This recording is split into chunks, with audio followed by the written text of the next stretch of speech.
What's Your Story, my YouTube channel.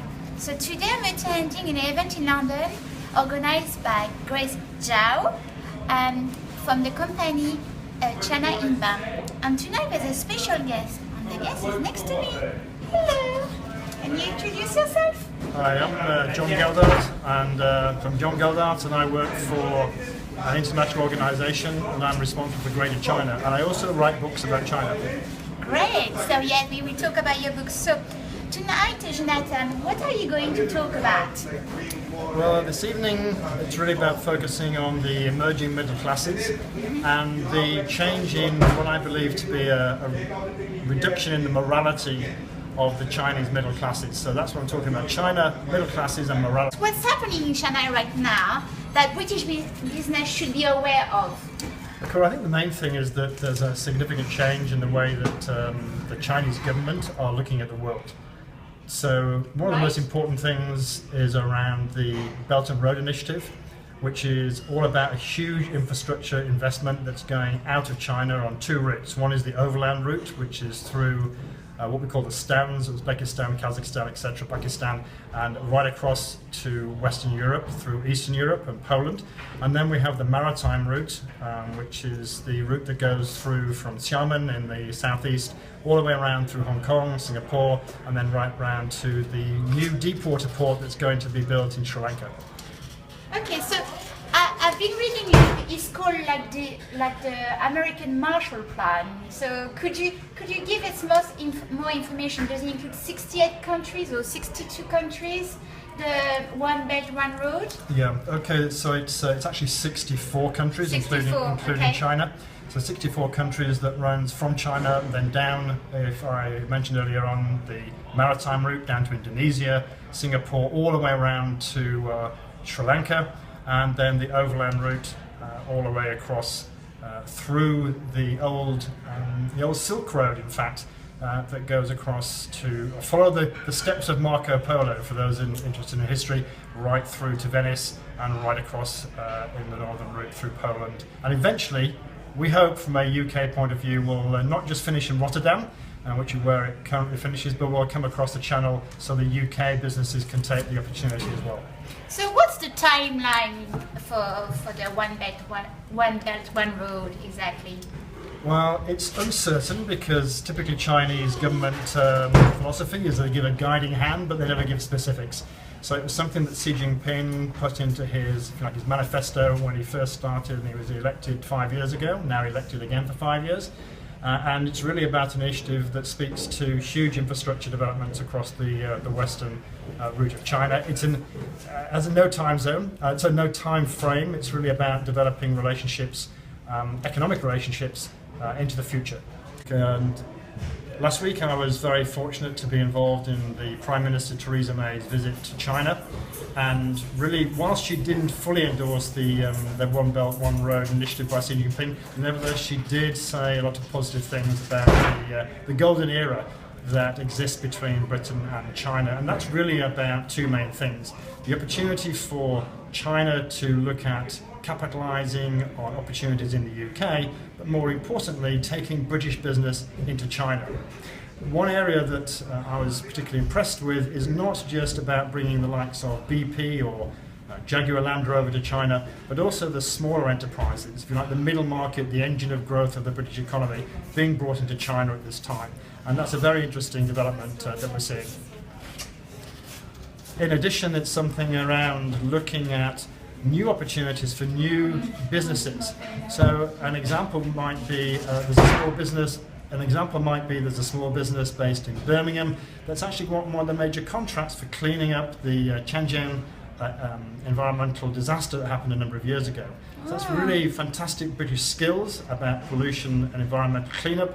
The Chinese don't have that skill in the way they need it, and they're actually turning to Britain to provide that. It's a really good example of British enterprise being able to go to China. And there are many others, and one of the things that we had with the visit was bringing more of those businesses, more opportunities to work with the Chinese in ways that they haven't done before, and that's the opportunity for British business. So imagine I'm a small business based in the UK and I hear what you say. How can I be involved? How can I get to know more information about the One Belt, One Road and being involved in it? Well, I think that first and foremost, the opportunity is going to be to go and talk to the likes of the CBBC, which is the China-Britain Business Council, and a number of other organisations. You could do worse than to join organisations and come along and hear organisations like China Unbound talking about opportunities. But particularly the Department of Industry and Trade, DIT, is also a good place to start. I agree. Yeah, DIT, I use them a lot and they're fantastic. Actually, hello to all the team, to DIT. So, can you talk about the new middle income and the middle class story in China, if possible? Sure. Depending on which numbers you take, there are about 350 million middle class Chinese. And when you consider the population of the United Kingdom is 60 million, that kind of puts it into context. And these people have one thing in common: money. And it's been in short supply in China for thousands of years, but now we have a huge middle-income middle class that are looking to utilize their disposable income and to buy goods from all over the world. Couple that with the increase of travel and tourism, that now the Chinese are going abroad in many more millions than they were before. So this emerging middle class is a new opportunity for financial benefit for the world. They want goods and services, they're hungry for those goods and services, and they're hungry for brands. And brands are something that in particular Britain specialises in. Yeah, it's fantastic.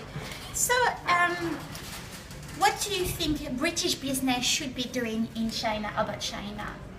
Well, I think the first thing is take it seriously.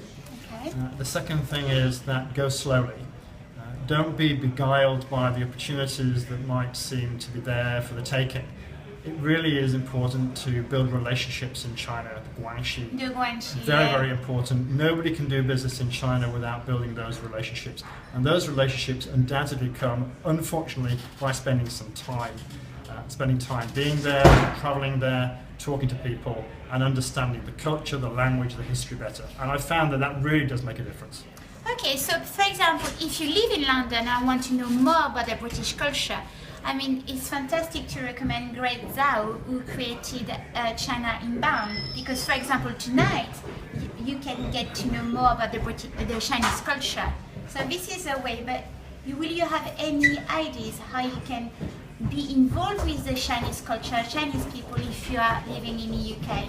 Well, there are a number of organisations. Grace Zhao's organisation is one, China Unbound, but also the Confucius Institutes that you'll find across the United Kingdom. Yes, they're government sponsored by the Chinese government, but most of them are at least independent or semi-independent. I hear that you've been writing books as well. Is that correct? That's right. I've just completed my third book, which is called Inside the Middle Kingdom, and that follows a couple of others that I wrote over the last few years. And really, those are stories about real people in China. So what I find is that really I've been very hungry to understand China better, and the best way to do that was to go and talk to the people and to live in China. So out of those stories and out of those interactions, it seemed really quite opportune to start writing them down, and that's what happened. I wrote a book based on the stories of real lives of people in China. Inside the Middle Kingdom is what it's called, and published this year. So is that 50 stories? Is that 50 stories, real stories of Chinese people. And where can we get it? You can get it on Amazon or any good bookstore. Yeah, great. Okay, thank you so much.